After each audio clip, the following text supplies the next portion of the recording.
menghidupi artinya anugerah-Mu yang sudah menyelamatkan kami terus cukup tersedia bagi kami.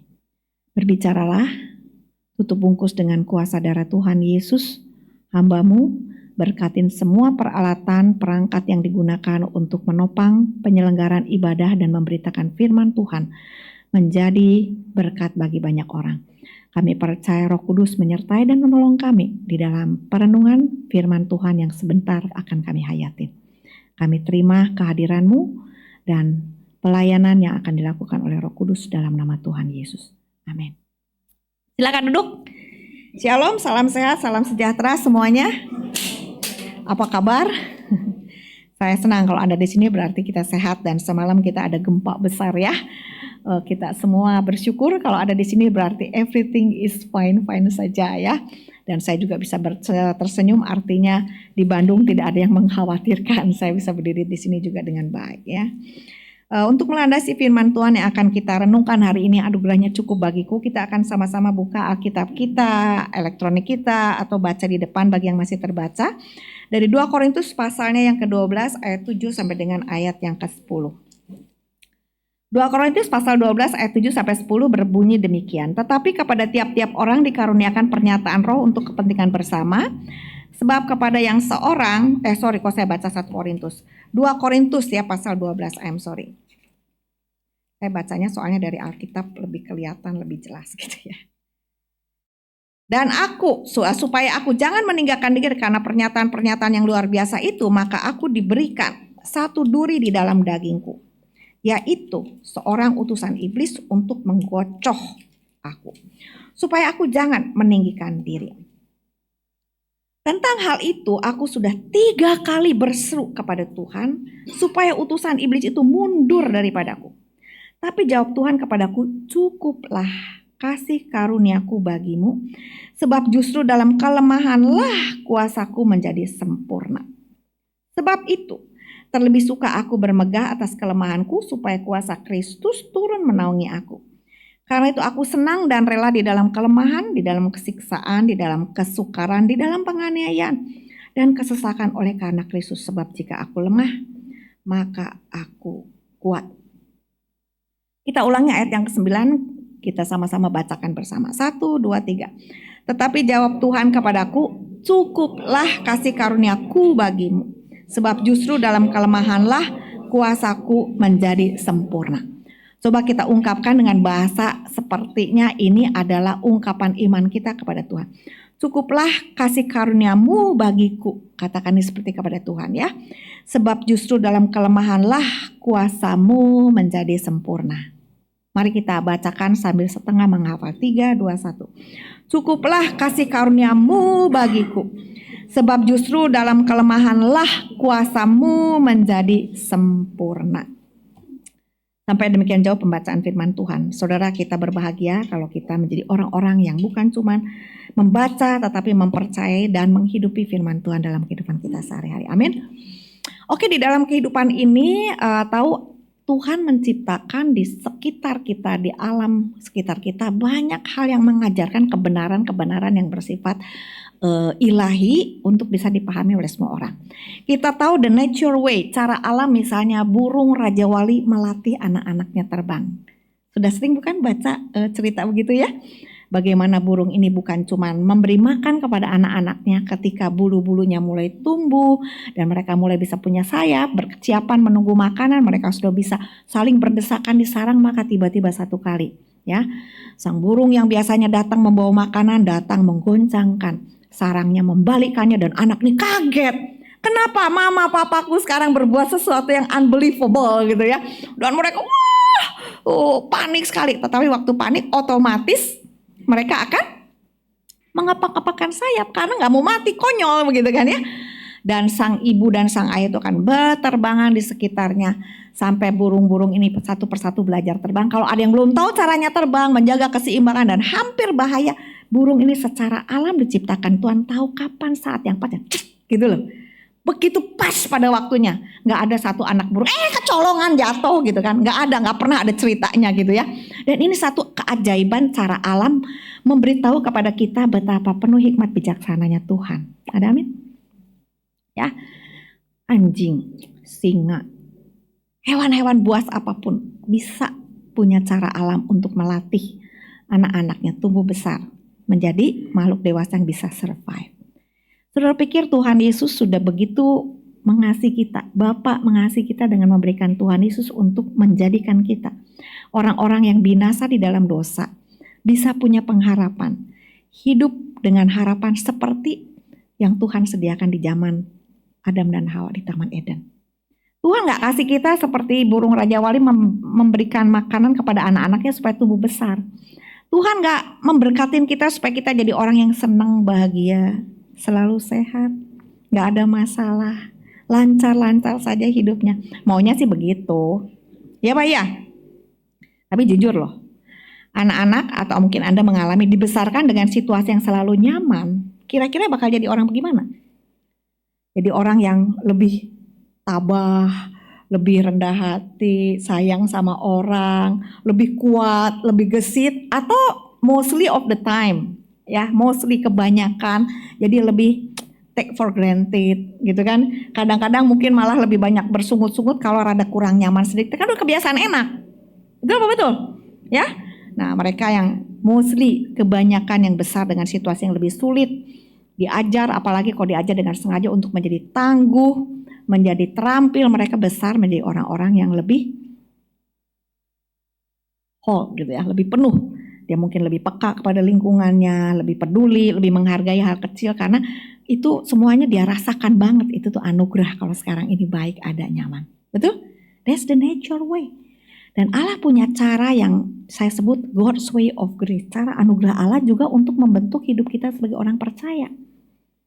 Saudara pernah perhatikan gak? Saya pernah pegang ya kelas pembinaan prabaptisan untuk mempersiapkan orang-orang yang mau ngambil keputusan percaya Tuhan Yesus.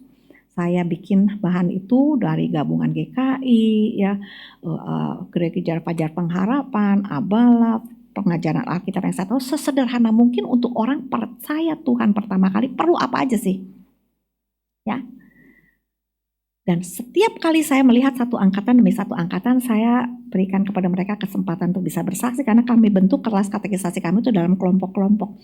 Jadi ada mentor-mentor yang udah duluan percaya Tuhan untuk mendampingi jiwa baru dalam perjalanan mengerti, membangun iman mereka, fondasi iman orang percaya, kebiasaan hidup disiplin rohani orang percaya.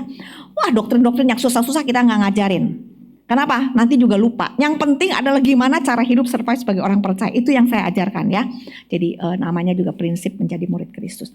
Dan saya menemukan bahwa biasanya orang baru percaya Tuhan, hidupnya itu diberikan kelancaran, kemurahan yang berlimpah-limpah.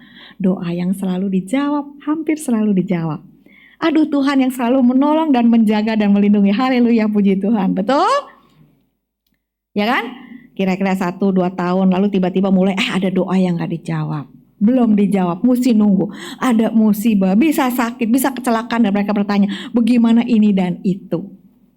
Ya, apakah Tuhan sekarang menjadi cuman udah manisnya bulan madunya lewat gitu, mulai hard life gitu kan ya, real life enak aja lu diberkatin terus ya. Apakah Tuhan tidak memberkatin lagi? No way ya. Tuhan selalu baik, Tuhan tidak berubah, tetapi Tuhan punya cara untuk mendidik dan melatih kita dan kita harus tahu itu. Ya, Tuhan akan punya cara untuk apa? Untuk mengasah iman kita, hubungan kita dengan Tuhan, pengenalan kita akan Allah itu bukan dalam kelancaran, dalam ketidaklancaran. Di dalam Alkitab banyak sekali cerita. Abraham yang dipimpin tetapi harus menunggu janji Tuhan berpuluh-puluh tahun. Ayub yang diberkati berlimpah-limpah dan harus mengalami ujian iman. Betul? Ya. Dan apakah semuanya itu buruk? Enggak ada yang buruk. Kenapa? Karena Tuhan sedang mengasah iman kita semakin murni, bukan disandarkan kepada hal-hal yang kata iblis. Ya semua orang juga gitulah, gue juga bisa. Coba orang minta sama saya kasih, pasti nyembah saya. Makanya banyak orang melakukan hal-hal sajen-sajen, menyembah berhala, ke Gunung Kawi, cari ke tempat-tempat rahmat. Ya, termasuk berhala-berhala Kristiani misalnya, berhala-berhala yang pergi ke tempat-tempat sakral untuk meminta berkat khusus gitu. Ya Mbak? Intinya apa? Cari berkat. Cari solusi. Baru merasa aduh Tuhan tuh baik. Kalau memangnya Tuhan tanda petik tidak memberikan yang kita mau, tapi Tuhan berikan yang kita butuh, tapi sebetulnya kita nggak kepingin, kita tuh nggak ngerasa Tuhan itu baik. Dan Tuhan mau kita belajar apa artinya Tuhan yang baik, Tuhan yang benar, Tuhan yang berdaulat, Tuhan yang berkuasa. Ya, Tuhan terus bekerja sampai rambut putih Tuhan aku gendong kamu. Gimana caranya kita belajar Tuhan benar-benar menggendong kita waktu rambut putih? Gak semata-mata hidup lancar loh. Gak semata-mata hidup ini gak ada penyakit loh, baru tandanya Tuhan menyertai kita. Saya tuh belakangan ini sangat peka sekali ya. Kalau misalnya ada orang, aduh kemarin saya baru hadirin, ada teman lama ulang tahun gitu ya dari grup akuatik saya gak datang, gak enak lewat gereja. Jadi saya rasa ya udah mesti pergi dah. Aduh, lalu banyak kesaksian karena mereka kalangan karismatik, tidak selalu orang karismatik jelek loh. Saya tidak pernah, saya punya banyak sahabat orang karismatik. Tapi ada kesaksian-kesaksian selalu menggelitik saya. Aduh, saya tuh puji Tuhan ya, katanya kemarin ini pergi ke Australia katanya. Itu teh ada pembunuhan katanya ya. Saya teh untung biasanya kalau akhir pekan itu suka ke tempat itu. Hari itu nggak pergi, di situ ada pembunuhan. Coba kalau saya pergi, katanya saya pergi piknik, pulang-pulang tinggal nama katanya. Puji Tuhan dia selamat. Terus saya pikir, terus orang yang celaka itu nggak puji Tuhan dong keluarganya. Waktu suami saya lolos daripada COVID, sudah 75, saturasi, saya dipanggil tahun 2020. Surat tanda tangan, ya, kokonya Muse, Pak Henry, kokonya punya 2. Li, lu siap nggak? Gue dampingin lo katanya. Siap apa? Lalu tahu sendiri udah gini gimana ujungnya katanya. So what gitu? Saya bukan bilang suami saya pasti selamat. Saya bilang hidup ini di tangan Tuhan. Emang mesti mati nggak mesti karena COVID? Tapi kalau mesti mati nggak apa-apa. Ya, saya tanda tangan. Dan suami saya tidak jadi apa-apa. Cuma depresi sedikit, sembuh, keluar walaupun agak lama. Karena cuma rumah sakitnya, yang punya rumah sakitnya kenal baik, ditahan. Suamiku udah mau pulang, kagak boleh pulang sampai stres dianya. Gua udah baik, pembantu aja udah keluar, kenapa saya nggak boleh pulang? Pokoknya mesti Pak Henry mesti bersih semuanya. Waduh, itu pada 18 hari, pada 21 hari ditahan di rumah sakit. Lalu setiap kesaksian kita nggak berani bilang puji Tuhan saya selamat, karena saya punya teman pendeta yang begitu setia. Doanya jemaat itu tiap hari doa puasa loh. Jemaatku nggak doa puasa, ya hak baktian doa aja, lagi doain. Mungkin setiap hari ada yang doa juga, ya. Tapi nggak tiap hari khusus ada yang doa puasa. Saya aja diundang, saya ikut doa puasain teman saya ya. Saya nggak ikut puasanya, ikut doanya gitu kan. Terus saya nggak bisa tiap hari ikut, saya bukan jemaatnya kok ya. Tiap hari loh, meninggal pendetanya. Apa berarti pendeta ini kurang disayang Tuhan? Jemaatnya kurang beriman? No, ngerti nggak? Jadi kadang-kadang kita ngerti Tuhan itu perlu dimurnikan. Dalam pengalaman hidup kami, ya Tuhan sedang mengajar kepada kami. Sekarang kami 63, suami saya 69, kami sudah ikut suami emeritus itu 2018 ya, tapi 2019 setelah ke Amerika balik lagi bantu gereja di luar struktur.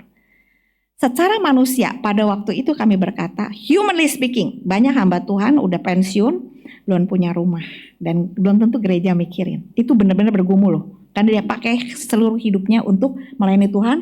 Gak mikir punya rumah, ngontrak terus karena dikasih kontrakan sama gereja, kasih pastori. Dia kalau punya anaknya jadi orang bisa biayain orang tuh fine. Kalau nggak ada mikir kan. Saya punya banyak teman kayak gitu. Saya honestly nggak khawatir. Kalau misalnya hidup, saya hitung mama saya meninggal umur 80 karena cancer, papa saya 90 lebih dalam kondisi sehat. Mertua saya juga sama, ya 90 tahun. 90 tahun dari suami saya ini mau 70, masih 20 tahun yang hidup. Kita tanda petik hitung, maaf, bukan bohong, bangga, bukan sombong. Kita punya rumah, kita punya aset ya. Tuhan berkatin kita, atur suami saya pinter ngaturnya. Gue bilang, di semuanya didepositokan, hidup dengan bunga, gak usah digaji, sisa hidup, bisa hidup. Tuhan izinkan kejadian-kejadian gak terduga. Yang sekarang ini, masih cukup. Tapi, humanly speaking, kalau mikir 20 tahun lagi, cukup kagak nih gitu kan, udah tua ya kan, duit habis, masih hidup panjang umur gitu ya. Dan Tuhan bilang, kamu gak kerasa ya mengandalkan berkatku untuk masa tuamu, bukan mengandalkan saya. And then saya belajar, oh God, thank you, you still give me a lesson. Tuhan kasih saya kesempatan untuk belajar dalam hidup ini untuk tetap mengandalkan Tuhan sampai hari tua, putih rambut Tuhan akan gendong. Ya kadang-kadang Tuhan pakai segala cara untuk apa? Untuk mengasah iman kita betul-betul fokus sama Tuhan. Dan it's beautiful ketika kita kenal Tuhan, berjalan dengan Tuhan. Seperti Rasul Paulus katakan, aku tuh bayangin gak saudara bisa jadi orang yang bilang ya, aku senang dan rela loh. Di dalam kelemahan, ada gak di kita yang berani ngomong gini? Aku senang rela di dalam siksaan. Ada gak yang berani menikmatin kayak begini? Orang gila kan ngomong kayak gini kan, gak sadar kan. Sorry, gak boleh ngomong gila sekarang ya. Di dalam kesukaran, di dalam penganiayaan, di dalam kesesakan oleh karena Kristus. Sebab jika aku lemah, maka aku mengalami betapa besarnya kekuatan Allah. Filipi pasal 4. Aku tahu apa itu kelebihan, aku tahu apa itu kekurangan. Dan aku tahu segalanya bisa aku tanggung di dalam Kristus. Aduh, awesome banget. Saya udah berkali-kali baca firman Tuhan. Saya udah berkali-kali khotbah. Saya udah tulis buku tentang Filipi. Tapi hari-hari ini waktu saya menghayati kembali firman Tuhan, I think, oh God, kalau kita bisa benar-benar mempunyai pengenalan akan Tuhan, iman kita itu diasah sama Tuhan, it's wonderful. Karena kita punya sesuatu yang akan kita bawa habis. Bawa sampai kekekalan itu iman kita. Yang kedua, God's way of grace adalah membentuk karakter kita. Paulus kurang apa baiknya sebagai seorang pemimpin agama, dalam disiplin, dalam penguasaan diri, dalam kepemimpinan, kekudusan hidup. Wow, luar biasa. Tetapi Tuhan membentuk dia setelah dia percaya Tuhan Yesus. Betul? Seorang yang tadinya agak-agak arogan tuh si Paulus tuh. Ketemu Petrus ditegor sama dia, ya kan? Lo orang Yahudi, munafik, kamu di depan orang, bayangin seniornya lo Petrus ditegor coba. Di sini siapa seniornya? Pak Randy apa Pak siapa? Andreas. Siapa sing senior? Terus kalau yang junior baru pelayanan, negor yang senior itu piye carane? Sakit hati enggak? Paulus tuh berani sekali, tegor gitu kan. Barnabas lo. Barnabas yang bawa dia ke gereja loh. Orangnya gak percaya. Barnabas yang dampingin dia, yang bawa dia ke Tarsus. Betul gak? Ditegur di depan orang banyak. Barnabas juga ikut-ikutan munafik. Coba kurang ajar gak Paulus ini? Wah, demi Injil katanya, demi keyakinannya. Tuhan bentuk Paulus. Sampai dia bisa bilang di antara semua rasul, saya yang paling kecil. Di antara semua orang berdosa, saya paling berdosa. Orang yang se-IWI merasa dirinya benar bisa ngomong gue yang paling berdosa. Paulus pun dibentuk oleh Tuhan. Di dalam hidup ini, Tuhan mau kita ini menjadi orang yang makin serupa dengan dirinya. Dan Tuhan pakai segala cara untuk apa? Untuk mengalami anugerah Tuhan yang mengubah hidup kita secara ajaib. Bukan karena kita bisa, bukan karena kita pintar, bukan karena kita lebih baik dari orang lain. Karena Tuhan sayang sama kita. Dan Dia mengerjakan segala sesuatu untuk kebaikan kita bagi kemuliaan namanya.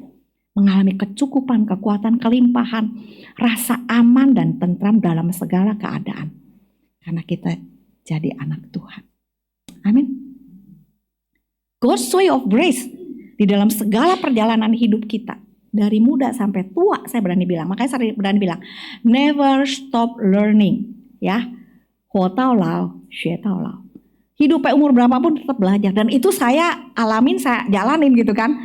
Tapi aku udah pensiun gak usah belajar lagi ya banyak-banyak gitu kan. Suamiku ngajak sekolah lagi. Itu suamiku tuh senang sekolah tuh, ampun deh. Aku tuh gak senang sekolah, senang belajar. Kamu tuh ngapain lagi udah PhD? Gak usah ngambil gelar, kalau gelar tulis-tulis tesis capek. Belajar aja. Diajak belajar kok gak mau. 1 tahun dan Tuhan berikan pembelajaran baru. Memulai sesuatu yang kemudian kemarin saya sharingkan, nanti saya sharingkan. Pelayanan baru yang saya gak pernah pikirkan. Akan pernah ngelayanin model begitu di zaman ini. Di usia saya udah 60 baru mulai pelayanan yang baru. Yang gak pernah, mungkin belum pernah di Indonesia nih ada orang yang mikirin untuk pelayanan kayak gitu. Gak tahu ada apa enggak, jangan saya ngomong besar. Pelayanan gitu, coba yang udah dengar. Ada gak dengar pelayanan gereja yang udah mulai pelayanan untuk kondisi begitu? Orang dengan gangguan kesehatan mental, ada gak? Gua kesal banget tuh. Aduh, kenapa ini yang penting begini gereja gak cepetan? Harusnya kan gereja di depan dalam pelayanan-pelayanan yang penting kayak begini. Untuk pemulihan, untuk memenangkan jiwa, peluang-peluang yang memberikan satu pengharapan besar bagi dunia yang putus asa. Tuhan itu memberdayakan kapasitas kita. Jadi jangan pikir gue udah pensiun, udah tua, pucung yung le, lau le, meyo, bilang kanan kiri. Gak ada bahasa pucung yung bagi orang percaya. Mata lu masih cuma tinggal mata, bisa kedip aja Tuhan bisa pakai kok. Ada orang cuma modal mata berkedip karena bukan Down syndrome, lock syndrome. Jadi ada satu sindrom di otak itu tiba-tiba kekunci semuanya sehingga otak tidak bisa mengkomando pergerakan fungsi tubuh sadar nggak sadar sehingga pelan-pelan tuh cuman satu matanya kedip-kedip. Bayangin orang hidup dengan modal mata kedip-kedip aja gitu kan, makan semua harus sudah diinfus dan lain sebagainya, disonde berapa lama cuma bisa 1 tahun masih bisa berkarya tulis buku. Pakai mata kedip-kedip gana tulis buku. A, B, C, D, E. Kalau A 1, kalau E 2. Bilang A, B. Coba modal begini apa kagak capek kedip-kedip. Yang jadi sekretarisnya kira-kira maksudnya ini bukan. Nah udah kalau udah pintar, oh kira-kira ini, oh ini able, oh ini konsumen. Jadi mulai bisa ngira-ngira kan, baru 2 kedip juga udah tahu gitu kan. Bisa jadi buku, jadi film. Hebat nggak? Tuhan kita akan bisa memberdayakan kapasitas. Jangan pikir udah laule punya tua semua. No. Selama kita God this is me, Tuhan pakai kita menjadi satu alat anugerah Tuhan yang luar biasa.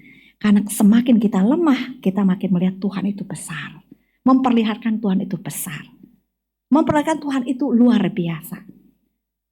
Kalau orang ada bilang, jangan kasih lihat kelemahan kita sama orang lain. Kalau kelemahannya karena dosa kita, bertobat dulu. Tapi karena kelemahannya karena satu kondisi pembelajaran kita diizinkan mengalami, orang bisa gagal, lalu kita belajar. Nggak apa-apa. Kita tidak sedang membeberkan keburukan diri atau orang lain, tapi membeberkan kebesaran kasih karunia Tuhan. Itu gunanya kesaksian yang sungguh-sungguh otentik dan menyentuh dan membawa harapan dan pengubahan hidup. Amin.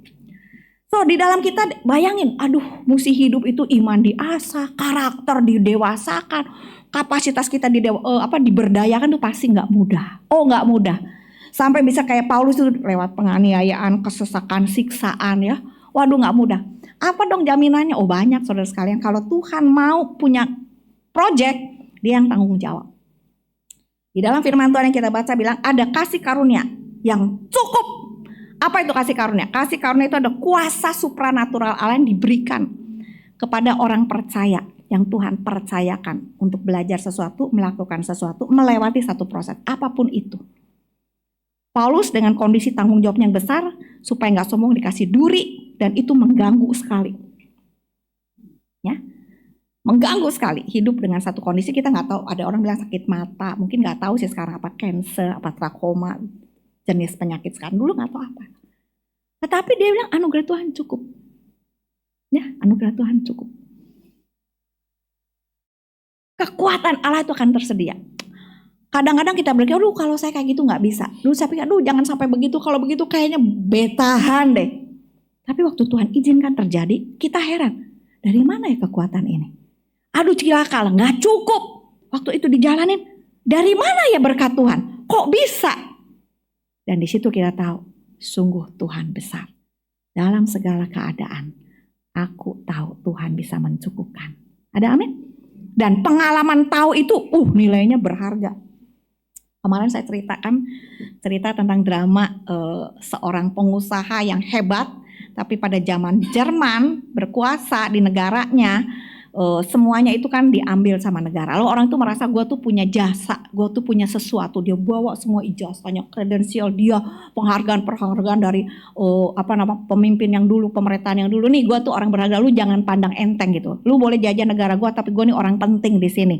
You mesti kasih saya kredit juga untuk bisa berbagian jaga atau mendampingi kamu mau apa-apa di negara ini gitu kan.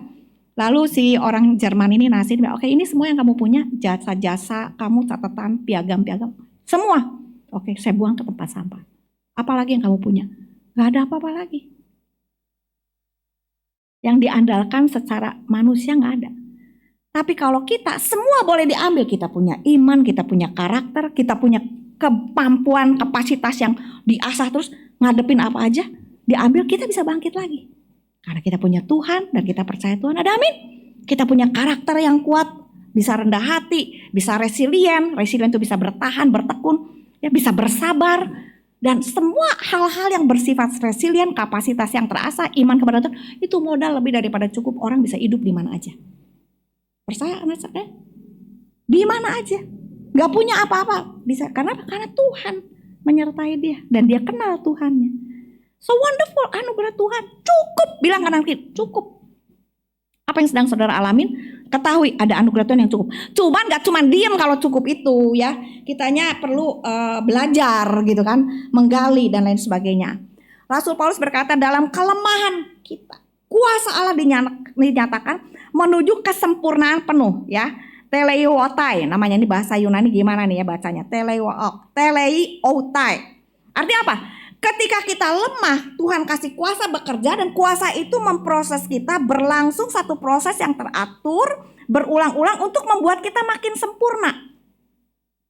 Mungkin seperti sugu, tau gak sugu? Kalau ini kasar, zaman dulu mah gitu-gitu kan. Zaman sekarang sih kan udah pakai mesin gitu kan. Dulu kan paman kayu, kosrek sampai lemas, sampai diginiin tuh gak ada lagi hal yang bisa melukainya. Wah, itu yang Tuhan lakukan.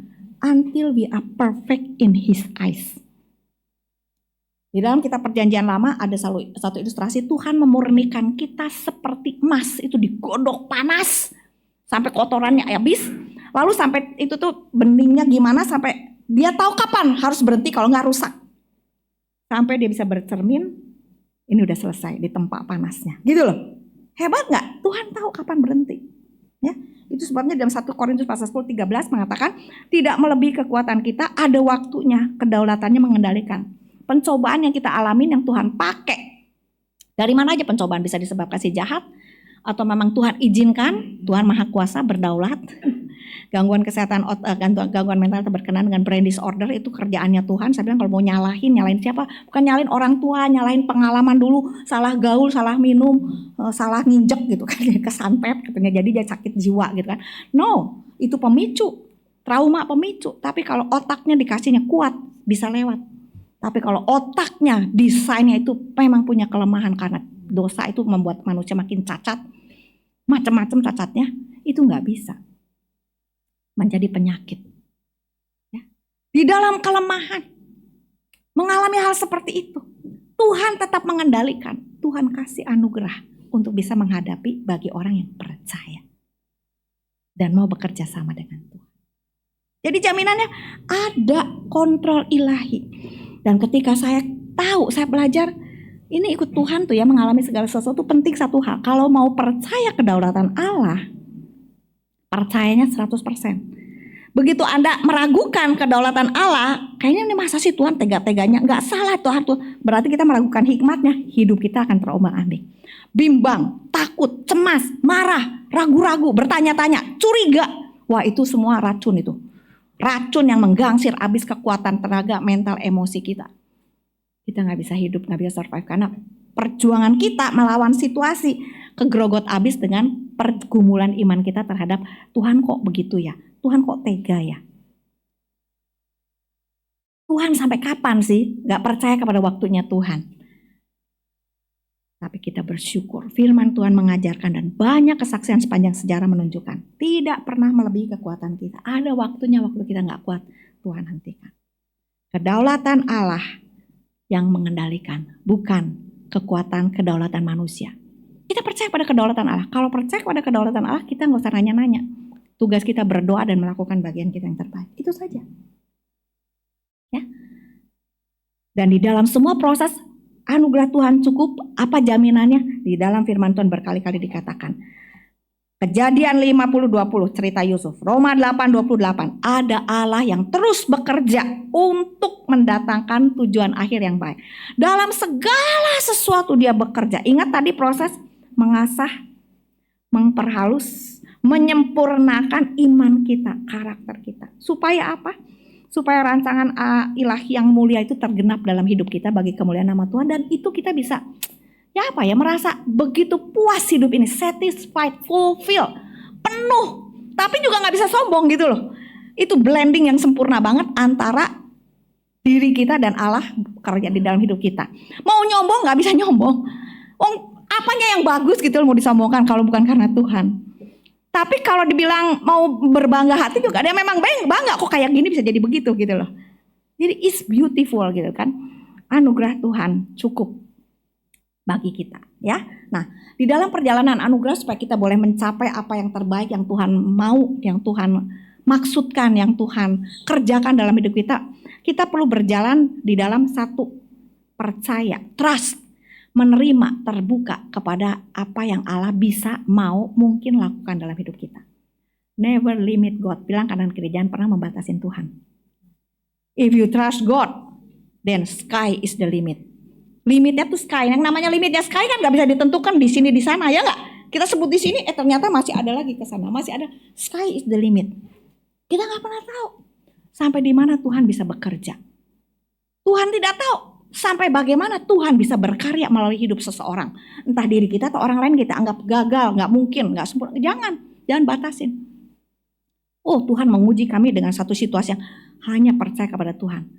Mungkin setelah kami meninggal baru kita bisa lihat Tuhan menggenapkan rencananya. That's okay, but we still trust God. Kita tetap percaya Tuhan. Yang kedua, bukan cuma percaya, diem, obey, taat. Taat untuk mungkin rendah hati, melakukan yang kita tidak suka, menerima yang kita tidak rela, mengampuni yang kita bokam-guan mungkin, melepaskan yang kita rasa kepingin menggenggam. Kalau Tuhan bilang lepas. Tuhan mengajarkan kami untuk melakukan beberapa hal, untuk taat, percaya, terus belajar. Dan di mana kita belajar kita lihat, aduh Tuhan itu benar-benar ajaib, Tuhan itu setia, Tuhan memimpin selangkah demi selangkah. Nanti saya tutup dalam satu cerita terhubung. Yang sampai sekarang paling enggak ya, yang dulu kira-kira bakal ke sana, jadinya ternyata bisa ke sini jadinya gitu ya. Dan yang ketiga, apa yang perlu kita lakukan dalam hidup kita selain percaya, taat, surrender. Surrender itu bukan menyerah, tapi menyerahkan. Menyerahkan itu kita ambil inisiatif, ke dalam tangan-Mu Tuhan aku percayakan, ke dalam tangan-Mu Tuhan aku serahkan. Dan saya jalani hidup ini dengan tabah. Seperti Ayub, pada waktu dia sudah bertanya-tanya, bergumul, dan akhirnya Tuhan menyatakan diri, tidak menjawab pertanyaan Ayub, tetapi memperlihatkan kedaulatan Allah. Kemahakuasaan Allah mengatur alam semesta, mengatur air, mengatur bumi, mengatur hewan-hewan besar yang mungkin manusia pada waktu itu nggak punya daya dan cara untuk mengendalikan. Yang di laut, yang di darat. Tuhan bilang, kamu ada di situ nggak lagi saya bikin. Kamu bisa nggak mengendalikan mereka? Nggak bisa kan? Tapi semua itu aku yang bikin. Kamu mau bilang saya bisa salah. Kamu aja nggak bisa ngatur, kok bisa bilang saya yang bisa menguasai salah. Dan Ayub bilang dulu saya dengar dari katanya orang. Tapi sekarang saya udah dengar suara Tuhan, Tuhan hadir, Tuhan peduli, itu cukup. Sekarang saya terima, dia mulai menyerahkan dirinya. Apa yang Tuhan mau buat, Tuhan berhak. Dulu dia, Tuhan hak apa Tuhan bikin saya begini susah, kehilangan, sakit, menderita, lalu gak tahu kapan.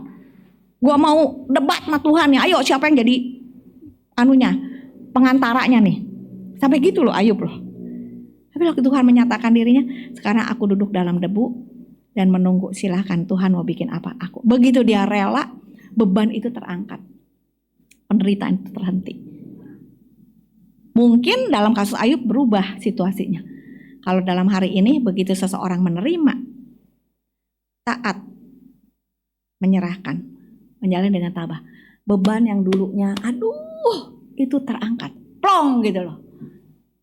Masalah tidak berubah, situasi mungkin belum berubah, tapi kita menjalaninya. Hati ini beda, mental ini beda ngadapinnya. Dan itu adalah sesuatu perjalanan dengan Tuhan yang dikatakan anugerah Tuhan cukup bagi kita. Terus saya tutup dengan satu cerita.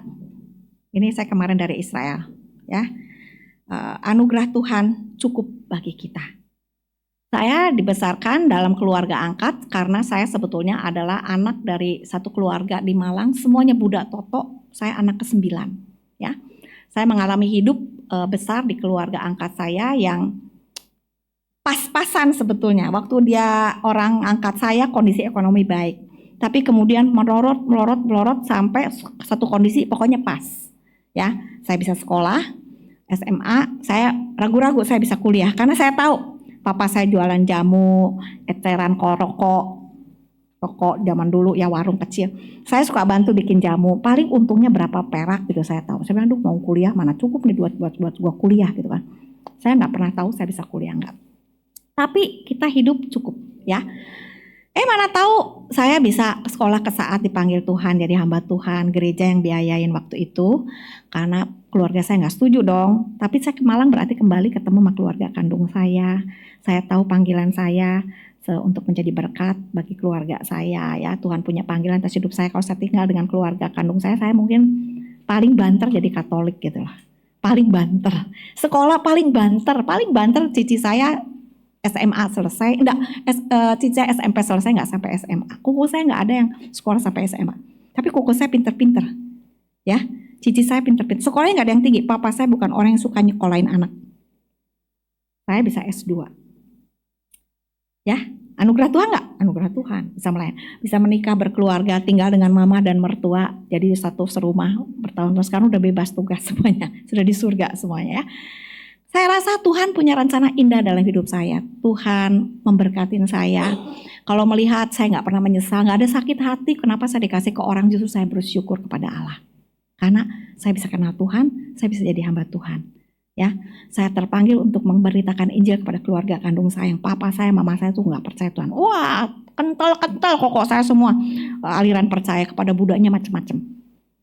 Tapi Tuhan izinkan mengalami beberapa hal dalam hidup ini yang unbelievably it can happen, bahwa itu bisa terjadi. Putri saya yang cukup baik ya, pelajarannya bagus, karakternya, pelayanannya, wah cinta Tuhan, sekolahnya tuh nggak pernah jelek, selalu dapat beasiswa, susah dapat jodoh. Dia seniman, musisi, pinter, cerdas. Jadi kalau cari orang bukan cari apa, cari yang dia rasa sepaham gitu kan. Susah-susah dapat, baik. Arsitek di Bandung cukup dikenal. Memberikan kebebasan dan ruang, dia orang bikin kontrak duaan.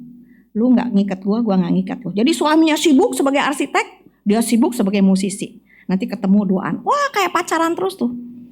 Sampai satu kali, kayaknya hidup mesti berubah nih, gak boleh begini.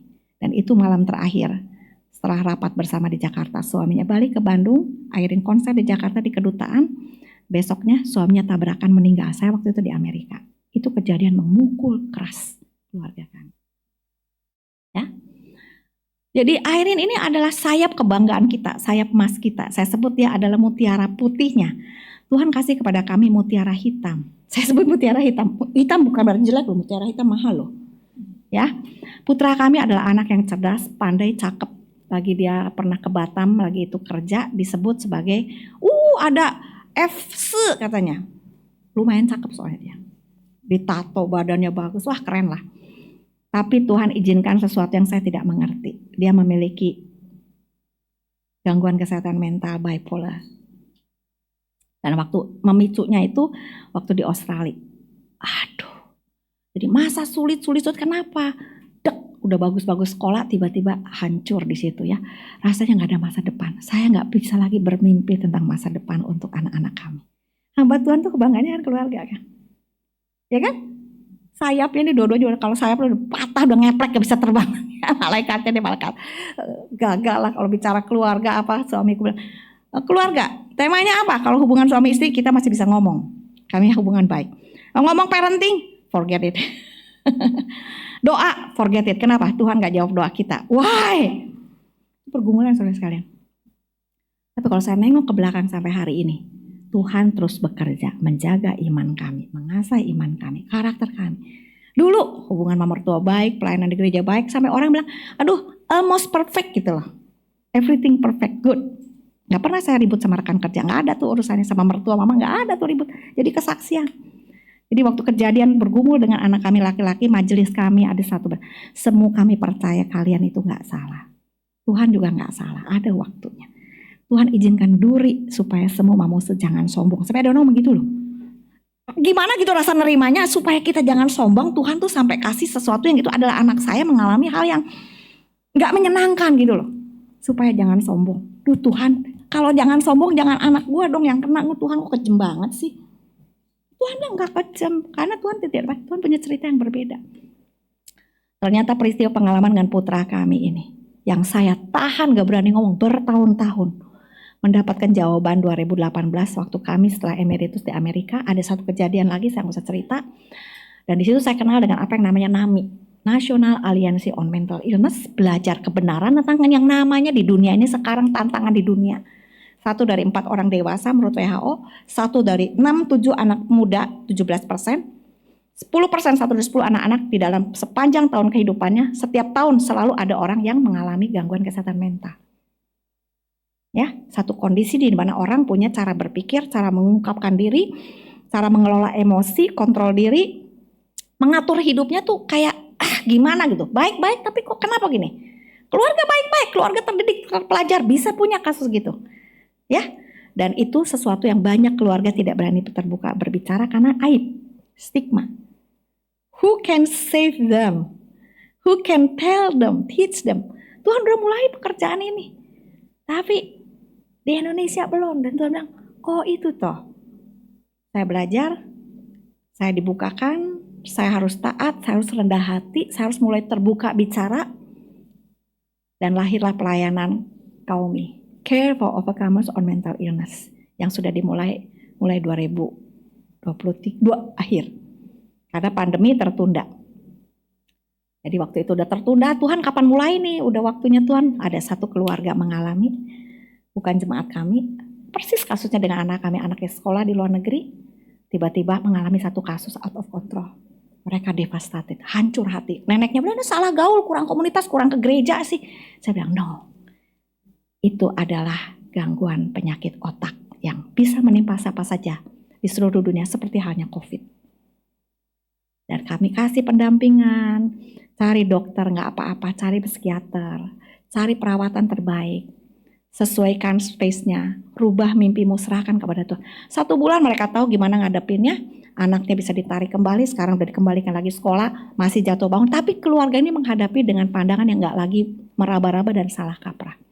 Saya bilang, kamu sebulan udah bisa dapat jawaban gimana, kenapa? Saya nunggu 8 tahun. Keluarga yang mengikuti kelas kami bilang, semua terima kasih mau berbuka diri. Karena kami jadi punya harapan. Bagaimana kami harus hidup dan mengerti what's going on. Siapa punya salah? Bukan salah siapa-siapa. Anugerah Tuhan disediakan untuk kita alamin dan kita temukan supaya kita bisa jadi saksi Tuhan yang memuliakan namanya. Ada amin saudara sekalian? Di dalam sepanjang hidup ini saya boleh katakan ada anugerah Tuhan yang cukup. Meskipun saya merasa pintar, hebat, ternyata bisa gitu kan dia melewati semuanya, Tuhan ngajarin lagi kepada saya. Itu pembentukan karakter Allah. Tuhan kasih pelajaran bisa dapat kesempatan diving. Anak saya yang senang diving dan punya license, anak saya perempuan Airin. Saya tuh takut. Saya bisa berenang nggak berani. Snorkeling aja saya pernah, wah panik lihat ular kecil di laut. Lari-lari saya ke darat langsung, takut. 20 tahun yang lalu. Tapi kemarin ini lagi ke Manila, Tuhan kasih kesempatan saya diving. Pertama kali, wah saya rasa bangga banget gitu, Tuhan kasih kesempatan. Tapi di situ Tuhan ngajar kepada saya. Saudara yang lihat bukan saya, lihat di belakang saya itu siapa? Itu bukan orang yang diving sama-sama, dia adalah jaulennya, pelatihnya, yang memastikan semua aman, yang mengatur kalau saya mau naik mau turun, yang memastikan oksigen aman, nafas saya tidak terganggu, tidak ada masalah, sedikit demi sedikit kapan harus turun, kapan harus naik. Semua under control sampai saya bisa naik lagi ke atas dengan baik. Dan Tuhan kasih saya lihat, oke, Lily, you think you are good, right? Lu hebat ya bisa hadapin masalah kehidupan, bencana, semuanya dengan baik ya. Kalau nggak ada anugerah Tuhan, lu nggak ada apa-apanya. Itu pengalaman saya. Saya bilang, saya mau bangga apa? Punya anak yang begini, punya anak apa yang mau dibanggakan? Ya nggak? Punya anak sehat, bertitel, kerjaannya mantap, berhasil, jadi konglomerat, apalagi wah cinta Tuhan, melayani Tuhan, baru bisa dibangga-banggain. Anak saya dalam proses menghadapi situasi yang tidak mudah. Apa yang mau dibanggain? Nggak ada. Tapi anugerah Tuhan menopang, membentuk, membukakan kesempatan melayani yang mau disebut bangga juga bukan bangga, anugerah. Karena yang dilayanin pun orang-orang yang nggak mau ketahuan sama orang. Nggak diekspos, gue nih jasa pelayanan, nggak bisa. Orang nggak mau ketahuan sama orang. Unless sama-sama belajar dan menjadi seperti saya, menjadi advokat-advokat yang memperjuangkan hak orang-orang, keluarga-keluarga yang mengalami gangguan kesehatan mental untuk diperlakukan dengan martabat, dengan satu dukungan keluarga, masyarakat, kesehatan, ya gereja yang sama dengan orang-orang lain. Karena kalau ada orang sakit punya masalah, dukung kan. Orang yang depresi, orang yang bipolar, yang schizofren, yang OCD, macam-macam gitu. Ya, disorder, mereka orang yang tidak mau sakit, tapi mereka adalah dicinta oleh Tuhan dan punya hak hidup dan diperlakukan secara manusia. Di dalam asuransi di Indonesia kalau kena sakit gini tidak di cover. Sekarang bersyukur BPJS cover. Kita saling kasih tahu, bisa dengan BPJS, perjuangkan, karena mahal sekali berobat. Obat untuk psikiater itu untuk obat-obat kayak gini seumur hidup, kayak obat diabetes, kayak orang ginjal mesti cuci darah. Ini harus menjaga keseimbangan otak.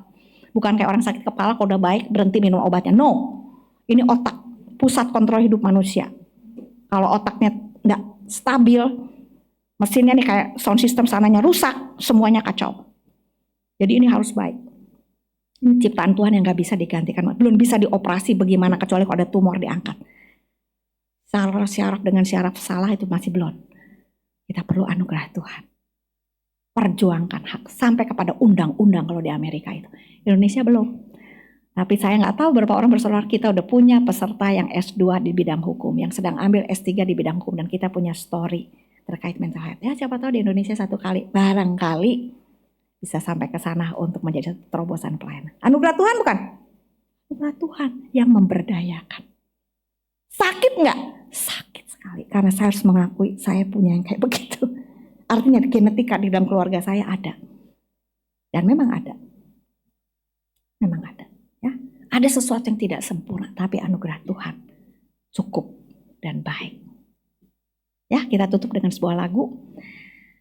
Menyadari ada penolong, pelatih tak terlihat selalu mendamping, mengawal, ada anugerah Tuhan yang cukup, yang selalu menyertai, menopang dengan cukup. Lagu ini judulnya adalah Ni Te En Tien Kou Wo Yong, anugerahmu cukup bagi saya. Saudara yang bisa Mandarin bisa ikut nyanyi bahasa Mandarin. Saudara yang gak bisa Mandarin ada bahasa Inggrisnya. Waktu dan gelombang datang silih berganti. Hanya kasih Tuhan yang tidak berubah. Di dalam segala musim kebaikanmu mengalir.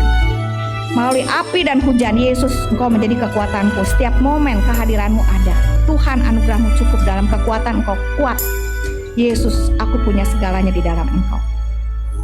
心已即实在，唯有你爱不更改，每个季节恩典只有满满。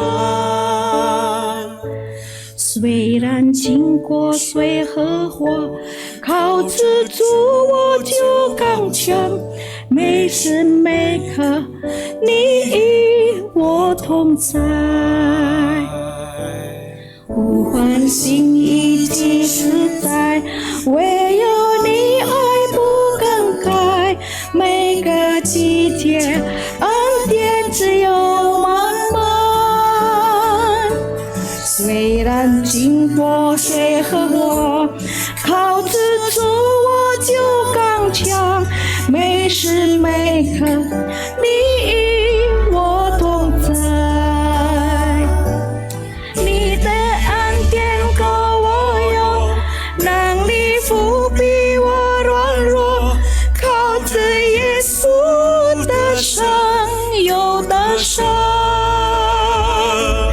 我要唱着你的爱，永恒无尽的爱，永不离弃，一生常相伴。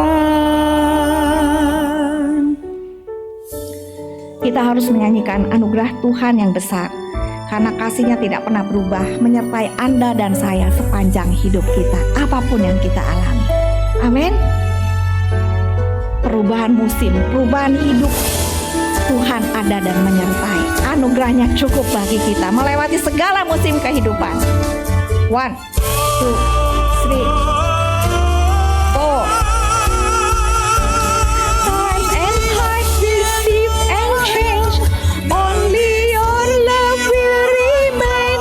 In all seasons your goodness overflows. Through the fire and the rain, Jesus, you will be my strength. Every moment your presence is near. Lord, your grace enough. In my weakness you are strong. In you, Jesus, I have overcome. I will sing of your great love, of your never-changing love, following after you all my life. Mari kita berdoa saudara sekalian. Apakah yang saudara sedang alami di dalam hidup ini, di dalam anugerah ini? Tuhan anugerahnya cukup. Mungkin Anda sekarang merasa di ujung tombak, engkau merasa di ujung jurang, engkau merasa ada banyak pertanyaan, gak berani bertanya. Engkau tidak berani meragukan Tuhan, tapi dalam hatimu engkau menunggu-nunggu kapan Tuhan ini selesai. Kiranya hari ini berita bahwa ada Tuhan hadir menyertai, memastikan semua under His control. Saudara boleh menyerahkan hidup dengan percaya, belajar taat dan belajar apa yang bisa dan mungkin untuk saudara jalani menjadi orang yang mengalami anugerah Tuhan, diberdayakan oleh Tuhan, jadi saksi Tuhan yang hidup, jadi berkat buat banyak orang. Bapa di dalam sorga, inilah doa kami. Berkatin jemaatmu di tempat ini dengan segala pergumulannya. Tahu bahwa ada anugerah Tuhan yang cukup menopang kami untuk membuat iman kami makin teguh dan murni. Karakter kami makin tangguh dan dewasa. Dan kapasitas kami makin meluas, melebar, mendalam untuk kemuliaan nama-Mu. Sekarang sampai kami bertemu muka dengan Tuhan. Semua katakan amin.